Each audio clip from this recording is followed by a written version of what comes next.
Assalamualaikum warahmatullahi wabarakatuh. Selamat pagi teman-teman. Bertemu lagi di pelajaran bahasa Indonesia. Kali ini Bapak akan menjelaskan tentang teks cerita inspirasi. Teman-teman semua pasti pernah dong mendengarkan atau bercerita tentang cerita yang inspirasi, cerita yang membagikan semangat diri kita atau orang lain, atau bahkan teman-teman bercerita di media sosial, atau bahkan bercerita secara nyata di sekolah kalian atau di rumah kalian. Nah, dalam video kali ini Bapak akan menjelaskan 4 subbab tentang cerita inspirasi. Pertama, pengertian. Yang kedua, struktur teks cerita inspirasi. Yang ketiga, ciri-ciri teks inspirasi. Dan yang keempat, contoh. Yang pertama, pengertian. Cerita inspirasi merupakan bentuk narasi yang lebih bertujuan memberikan inspirasi kebaikan pada orang banyak. Dengan membaca cerita, seseorang akan terinspirasi untuk belajar lebih baik, lebih peduli, dan bahkan lebih berempati. Subbab yang kedua yaitu tentang struktur. Struktur ini ada 5. Yang pertama, orientasi, perumitan masalah. Yang ketiga, komplikasi. Yang keempat, resolusi. Yang kelima, koda. Orientasi yaitu pengenalan tokoh dan latar belakang masalah. Yang kedua, perumitan masalah, yaitu rangkaian peristiwa-peristiwa dari awal sampai puncak permasalahan. Yang ketiga, komplikasi. Komplikasi yaitu puncak peristiwa yang terjadi. Yang keempat, resolusi. Resolusi yaitu penyelesaian masalah. Yang kelima, koda. Koda yaitu simpulan dan pesan moral. Subbab yang ketiga yaitu ciri-ciri teks cerita inspirasi.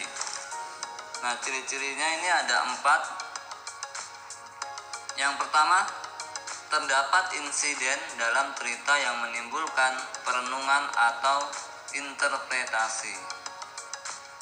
Yang kedua, berisi pelajaran yang dapat dipetik oleh pembaca.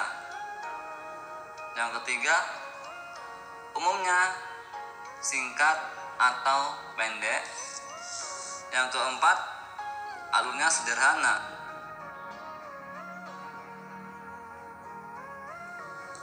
Yang keempat, contoh.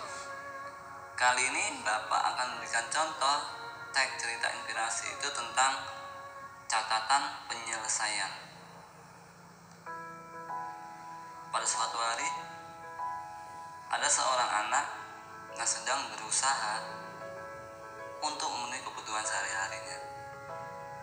Untuk biaya pendidikannya, seorang anak miskin menjual barang dari pintu ke pintu. Suatu hari, anak laki-laki ini benar-benar lapar, tapi tidak punya uang untuk membeli makanan. Dia memutuskan untuk meminta sesuatu untuk dimakan. Ketika ia mengetuk pintu di rumah berikutnya, seorang wanita muda yang cantik membuka pintu tersebut, dan anak itu kehilangan keberaniannya. Akhirnya, dia hanya meminta untuk diberi segelas air. Ia terlalu malu untuk meminta makanan. Wanita muda tersebut membawakannya segelas susu yang segera diminum dengan rakus oleh anak itu. Anak itu bertanya, berapa banyak dia berhutang. Tetapi wanita itu tersebut hanya tersenyum dan berkata bahwa ibunya telah mengajarinya untuk bersikap baik kepada orang lain, dan ia tidak pernah mengharapkan imbalan apapun. Anak itu meninggalkan rumah wanita tersebut dengan perut penuh dan hati yang penuh kekuatan baru untuk terus melanjutkan pendidikan dan terus bekerja keras. Namun, setiap kali ia merasa ingin berhenti, ia teringat pada wanita itu, seseorang yang telah menanamkan keyakinan baru dan ketabahan di dalam dirinya. Bertahun-tahun kemudian, di sebuah kota besar, seorang ahli bedah ternama Dr. Kelly dipanggil untuk berkonsultasi dengan seorang wanita paruh baya yang menderita penyakit langka. Ketika wanita tersebut mengatakan kepadanya nama kota kecil di mana dia tinggal, Dr. Kelly merasa memorinya samar-samar muncul dalam pikirannya. Kemudian secara tiba-tiba dokter itu tersadar dia adalah wanita yang telah memberinya segelas susu bertahun-tahun yang lalu. Kemudian dokter melanjutkan konsultasi dengan menyediakan wanita itu perawatan yang terbaik dan memastikan dia mendapatkan perhatian khusus. Bahkan ia mengerahkan seluruh kemampuannya sebagai dokter untuk menyelamatkan hidup wanita tersebut. Setelah lama dirawat di rumah sakit yang melalui berbagai perawatan, wanita itu akhirnya siap untuk kembali ke rumah. Wanita itu sangat khawatir karena akan membutuhkan waktu bertahun-tahun untuk menyelesaikan pembayaran biaya perawatannya selama di rumah sakit. Penyakit serius yang dideritanya dan lamanya ia tinggal di rumah sakit telah menghasilkan tagihan yang cukup besar. Namun, ketika dia menerima surat tagihan, ia menemukan bahwa Dr. Kelly telah membayar seluruh tagihannya dan menulis catatan kecil untuknya. Dr. Kelly menulis catatan seperti ini: sudah dibayar lunas dengan segelas susu. Nah, itu cerita singkat yang mudah-mudahan dapat memotivasi diri kita dan teman-teman semuanya dapat mengambil hikmah dari cerita inspirasi tersebut. Nah, selanjutnya yaitu pesan moral. Pesan moral yang bisa diambil dalam cerita tersebut yaitu teruslah berbuat kebaikan dalam hidup Anda. Bantulah orang lain walaupun Anda hanya dapat memberikan bantuan kecil.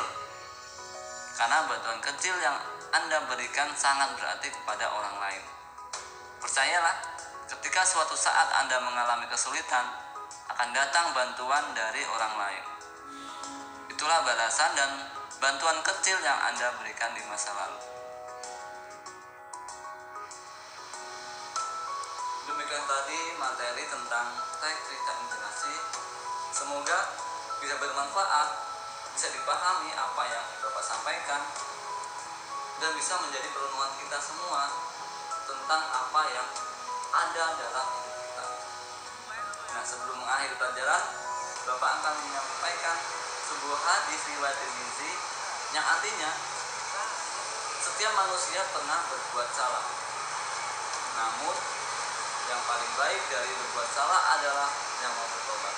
Assalamualaikum warahmatullahi wabarakatuh.